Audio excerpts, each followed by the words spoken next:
Смертельная авария с военным автобусом под Белгородом. Апти Алаудинов призвал к мобилизации. Студенты МГУ попали в больницу с отравлением. Всем привет, это «Новости воздух» на Ходорковский лайв. Подписывайтесь, ставьте лайки. Мы начинаем.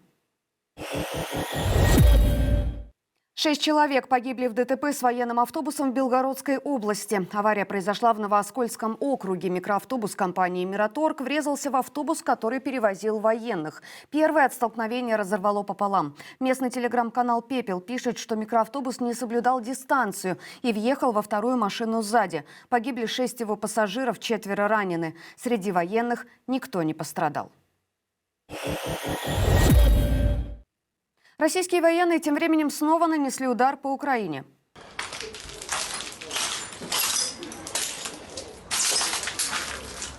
В трехэтажку попали. В Харьковской области пострадали 9 многоэтажных и около 40 частных жилых домов. Повреждена котельная, сгорело несколько гаражей и автомобилей. Из-под завалов одного из домов в Харькове спасли 8 человек. Еще 8 при обстреле города пострадали. Около 700 остались без отопления. Еще один удар пришелся по Одессе. Загорелись частные дома.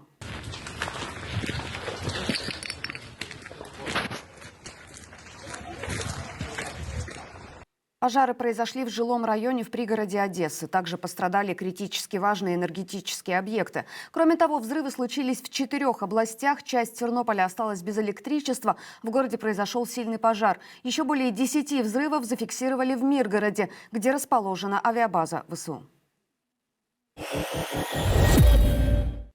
Переговорный процесс по российско-украинской войне, кажется, продолжается. Президент Украины Владимир Зеленский подтвердил встречу делегаций США и Украины в Саудовской Аравии на следующей неделе. Ранее такую встречу США провели с Россией. Судьба переговоров была неясна после публичной перепалки Трампа и Зеленского в Белом доме. Владимир Путин тем временем озвучил формулу мира, которую устроит российскую сторону. На выступлении перед сотрудниками и подопечными фонда «Защитники Отечества» он снова ушел в разговоры о большой политике.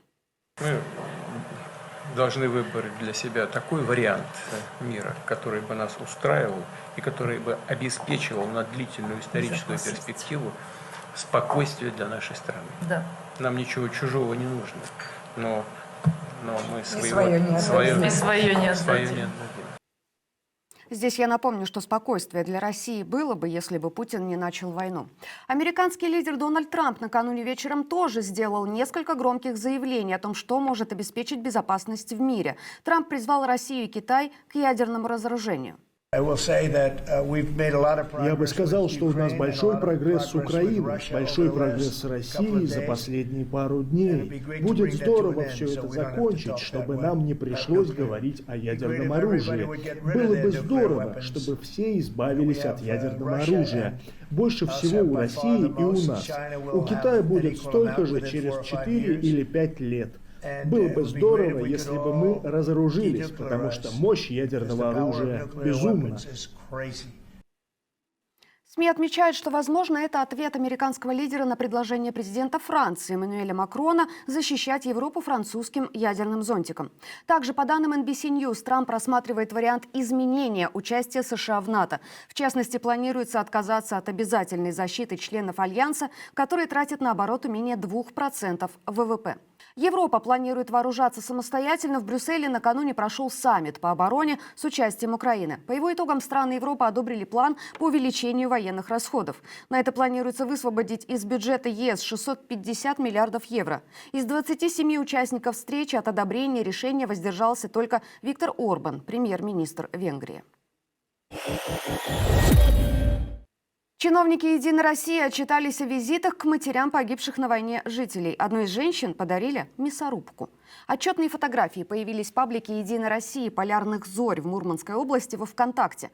Единороссы сходили домой к мамам погибших военных, принесли им цветы и подарки, в том числе прибор для переработки мяса.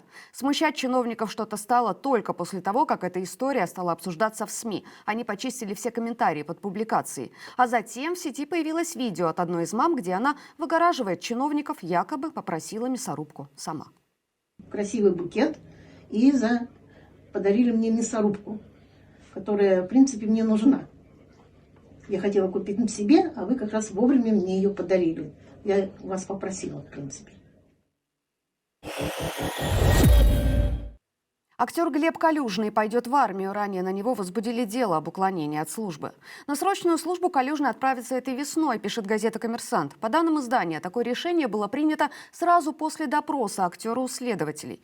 Прошлой осенью Калюжный получил повестку о явке на сборный пункт, но не явился по ней. Об уголовном деле против него стало известно накануне. Актер снимался в картинах «Вампиры средней полосы», «Содержанки», «Красный шелк» и в других фильмах и сериалах. И еще одна новость про армию. Командир Ахмата Аптиалудинов призвал провести всеобщую мобилизацию в России. По его мнению, только так Россия сможет противостоять Европе.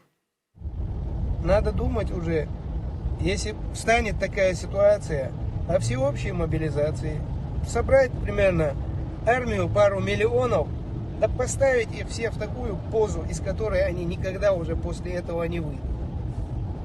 Никогда. Либо они заткнутся, либо они действительно потеряют даже то, что у них есть.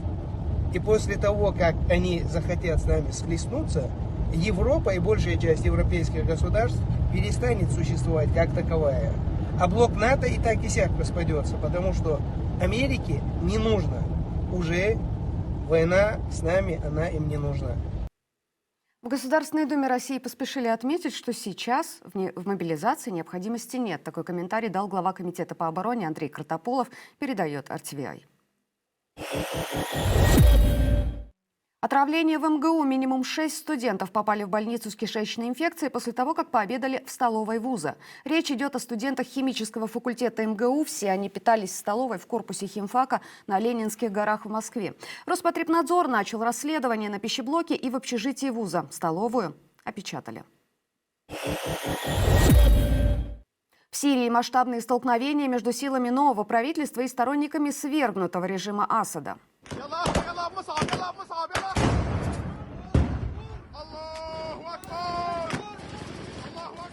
По данным агентства Рейтер, ополченцы Асада атаковали силы новых властей в регионе Латакия. СМИ называют эту атаку самой крупной за последнее время. Рейтер пишет, что ополченцы напали на контрольно-пропускные пункты и патрули в городе Джабла и его окрестностях. В ответ на это власти ввели в регион колонны военной техники.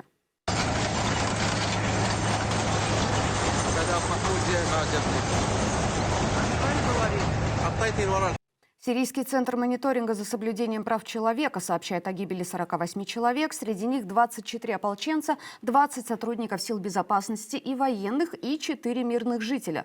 В Латакии и Тартусе объявили комендантский час. В регионе, где начались беспорядки, находится российская авиабаза «Хмеймим», а в Тартусе – российская морская военная база. Папа Римский впервые обратился к верующим после своей госпитализации. Понтифик поблагодарил их за поддержку. Аудиосообщение Франциска транслировалось 6 марта на площади Святого Петра в Риме перед молебном о выздоровлении папы. «Я благодарю вас от всего сердца за молитвы, которые вы возносите о моем здоровье с площади. Я сопровождаю вас отсюда. Да благословит вас Бог и да защитит вас Дева Мария. Спасибо». Папу Римского Франциска госпитализировали с бронхитом около 3 недель назад. Позже у него выявили двустороннюю пневмонию. 1 марта Франциску потребовалось подключение к аппарату ИВЛ, а через 2 дня он перенес 2 эпизода острой дыхательной недостаточности. Это были главные новости к данному часу. Оставайтесь на нашем канале, подписывайтесь, ставьте лайки, а также подписывайтесь на наш телеграм-канал. Мы дублируем там все новости, в том числе в формате аудио. И главное, берегите себя.